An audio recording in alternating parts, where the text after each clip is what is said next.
today. Now we start our first topic of health, yoga and physical education. हमारा first topic का नाम है concept of health and factors affecting health.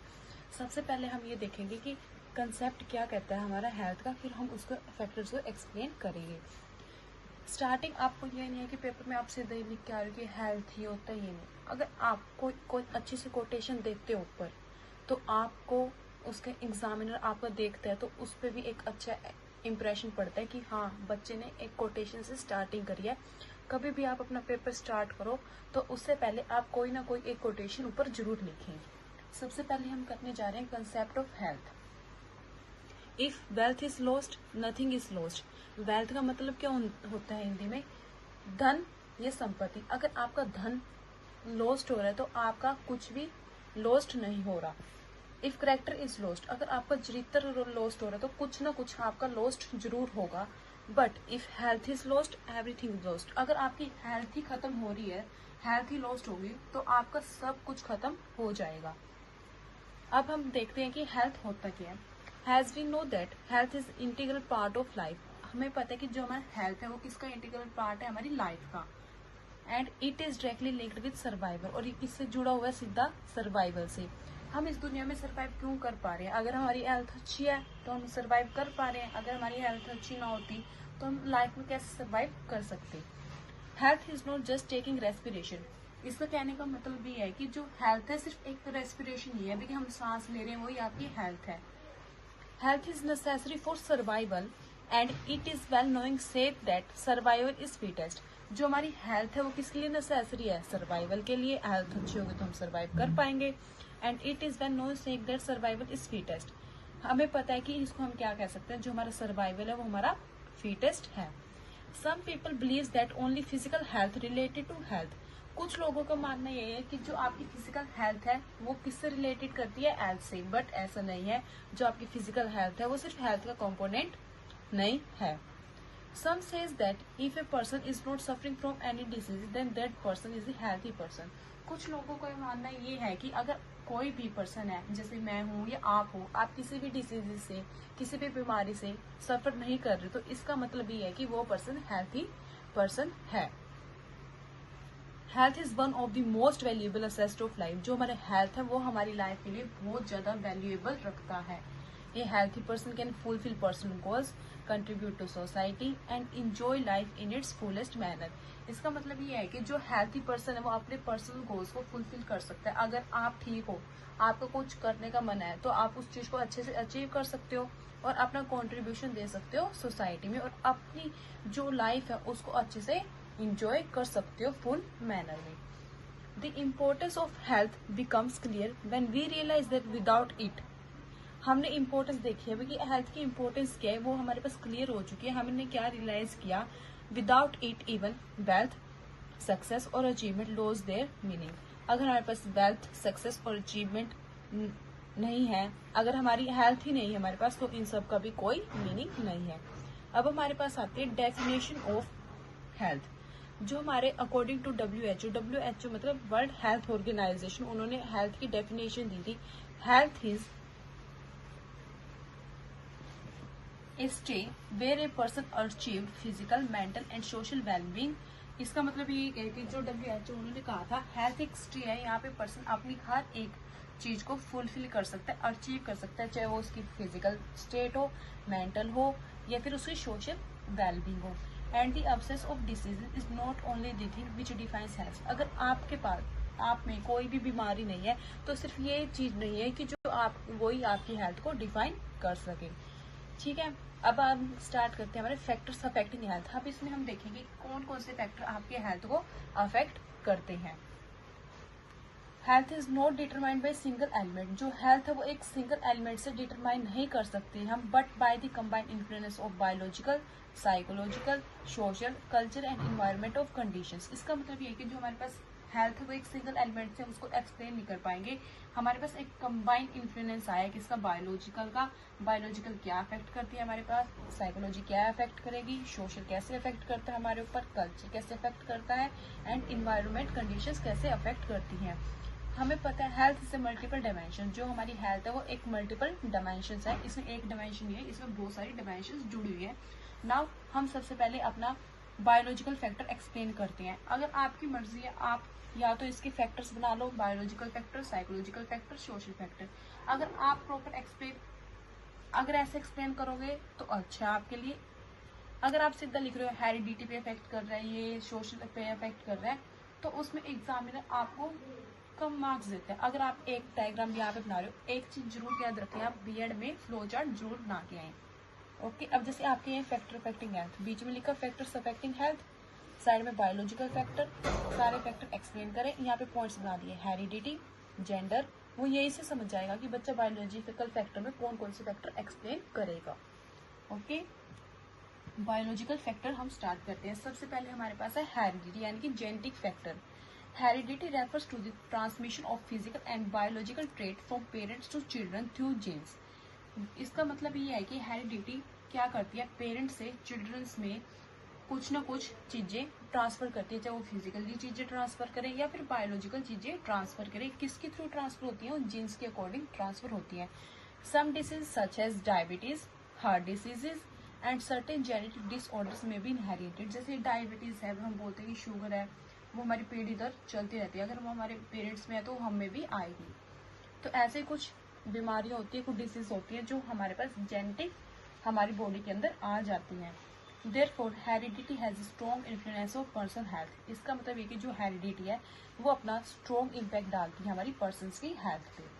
Second point है biological factor का gender. अब gender है जैसे biological difference between male and females can influence health condition. Biological difference होता है मेल और फीमेल में, तो वो भी हमारी हेल्थ कंडीशन को क्या करता है, अफेक्ट करता है।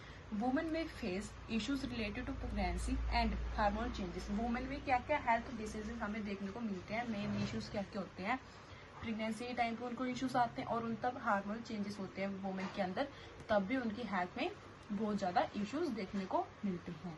अब हमारे पास है age. Age is an important biological factor. जो एज है कोई इम्पोर्टेंट बायोलॉजिकल फैक्टर है जो हमारी हेल्थ को अफेक्ट करती है।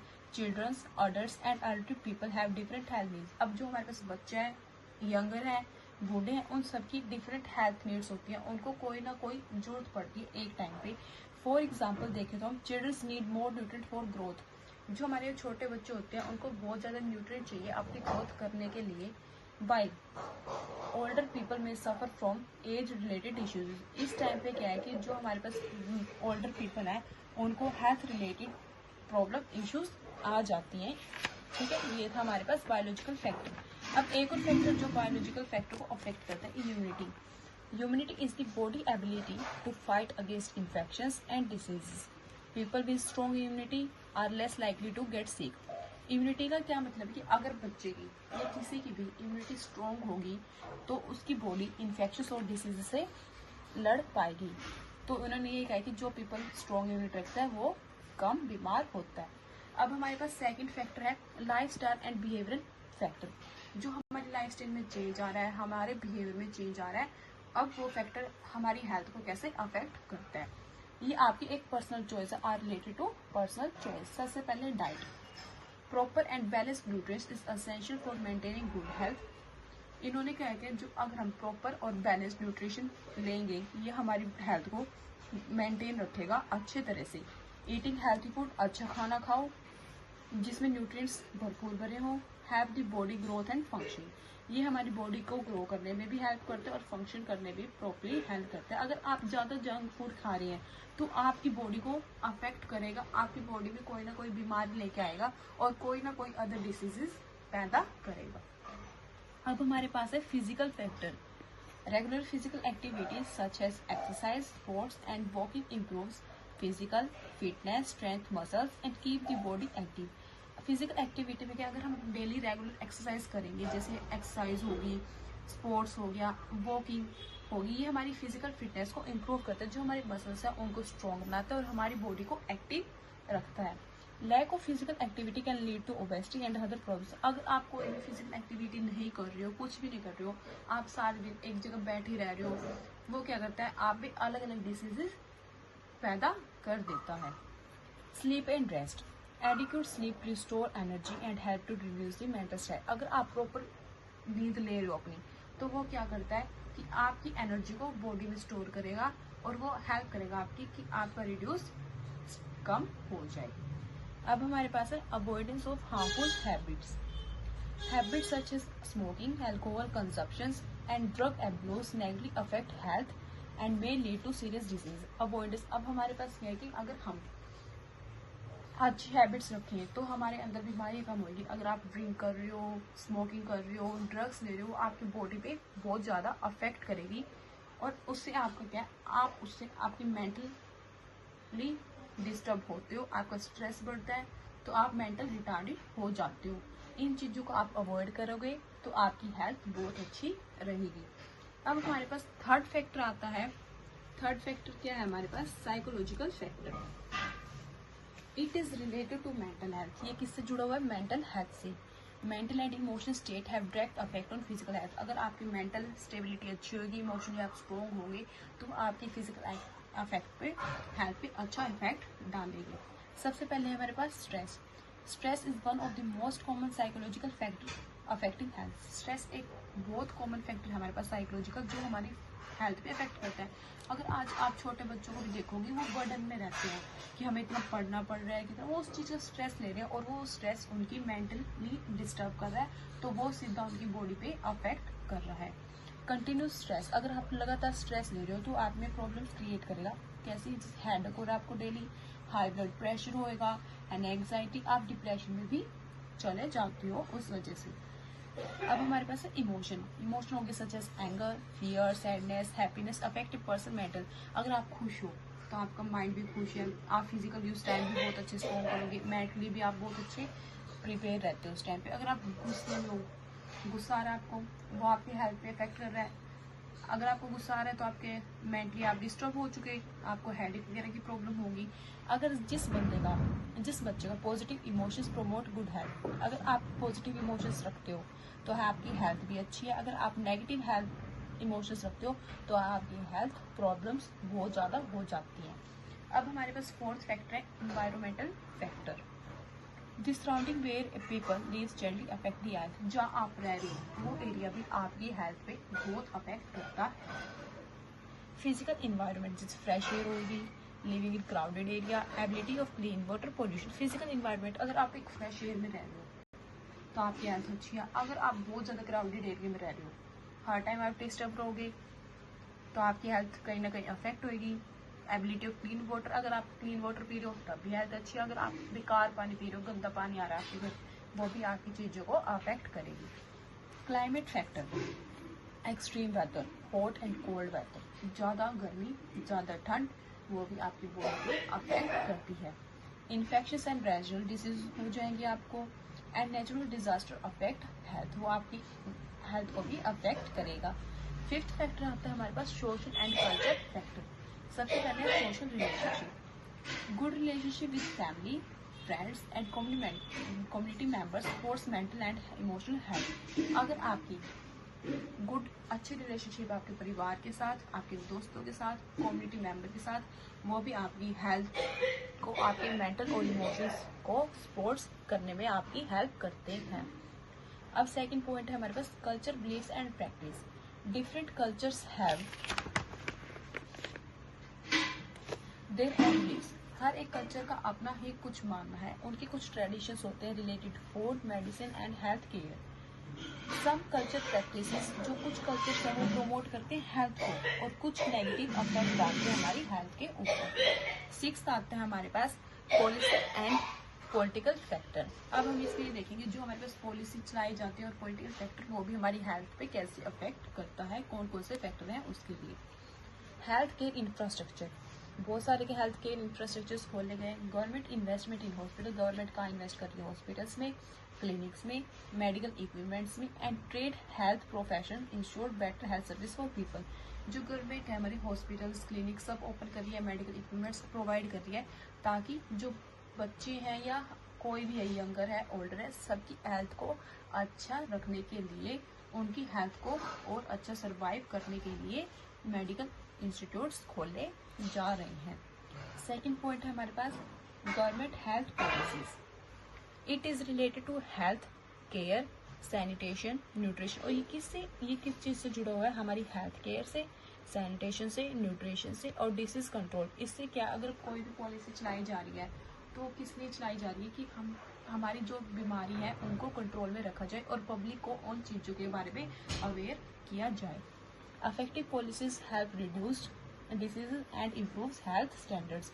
कुछ ऐसी पॉलिसीज होती हैं जो हमारे ऊपर अफेक्ट डालती हैं, वो क्या करती हैं, हमें उस चीज़ के बारे में सिखाती हैं, तो उससे हम उस पर अमल करते हैं, फॉलो करते हैं उस चीज़ को, उससे हमारी क्या है, डिसीजेस कम भी होती हैं और वो हमारी हेल्थ को इम्प्रूव करती हैं। अब हमारे पास आता है conclusion of health. Health is the outcome of the dynamic interaction. जो हेल्थ है वो एक डायनेमिक इंटरेक्शन है, ये स्टैटिक नहीं है, डायनेमिक है, जो चेंज होता रहता है time to time among biological, social, psychological and environmental factor. No single factor work in isolation. कोई भी एक सिंगल फैक्टर वर्क नहीं करेगा आइसोलेशन में। They combine to promote all hinter wellbeing. ये सब मिलके आपकी वेलबींग को प्रोमोट करते हैं। Has to achieve good health attention. अगर आपको गुड हेल्थ अटेंशन अचीव करनी है, must be given to personal choice as well other policies. अगर आप अपनी हेल्थ को अच्छा रखना चाहते हैं, उसकी तरफ ध्यान देना चाहते हैं, तो आपको अपनी पर्सनल चॉइस और हेल्थ पॉलिसीज पे भी अमल करना चाहिए, उन पे भी अटेंशन देनी चाहिए। तो ये था आज हमारा first topic, concept of health and factor affecting health. अगर आपको आज का हमारा टॉपिक अच्छा लगा हो तो प्लीज़ आप वीडियो को लाइक, शेयर एंड सब्सक्राइब करें। एंड वन थिंग, आपको पेपर में कैसे लिखना है, ये नहीं कि आप एक ही टॉपिक के 10-12 पेज भर रहे हो, नो। ये पेपर सिर्फ 1.5 घंटे का होता है, यानी कि 90 मिनट्स। इसमें आपको 2 क्वेश्चन 16 मार्क्स के करने होते हैं, 2 क्वेश्चन आपको 4 मार्क्स के करने होते हैं। तो आप अपना 35 मिनट्स लेके चले 16 मार्क्स क्वेश्चन के लिए। 35 एंड 35 70 मिनट्स हो गए, आपके बचते हैं 20 मिनट्स। उसमें आप अपने कंपलसरी क्वेश्चन करें। अगर आप 40 मिनट्स भी देते हैं, 40 मिनट्स दे रहे हो आप एक क्वेश्चन को, तब भी आपका पेपर कवर हो सकता है। एक चीज जरूर याद रखें, बीएड में कभी भी पैराग्राफ में पेपर मत करके आए, पॉइंट्स बना के आए, फ्लो चार्ट बना के आए। वो आप एग्जामिनर उस चीज को देखता है तो एग्जामिनर पे भी अच्छा इम्पैक्ट पड़ता है उस चीज का, कि हाँ बच्चे को किसी चीज के बारे में अच्छे से नॉलेज है और वो पॉइंटों में एक्सप्लेन कर रहा है। पैराग्राफ में लिख के आ रहे हो तो एग्जामिनर वहाँ पे आपके मार्क्स जरूर काटेगा, कोई भी आपका पैराग्राफ पढ़ने के लिए नहीं बैठेगा वहाँ पे। अब एक चीज और, अब आपसे पूछे concept of health and factor. सबसे पहले हेल्थ का कंसेप्ट बताएं, मीनिंग बताएं, डेफिनेशन बताएं, फिर उसके फैक्टर्स कौन कौन से हैं, कैसे अफेक्ट करते हैं वो बताएं, लास्ट में कंक्लूजन जरूर दे के आए। तो थैंक यू, ये था आज का हमारा वीडियो। ये हमारी आज फर्स्ट टॉपिक कंप्लीट हो चुका है यहाँ पे, concept of health and factors affecting health. Please channel को शेयर करें, सब्सक्राइब करें एंड कमेंट एंड लाइक जरूर करें। Thank you everyone.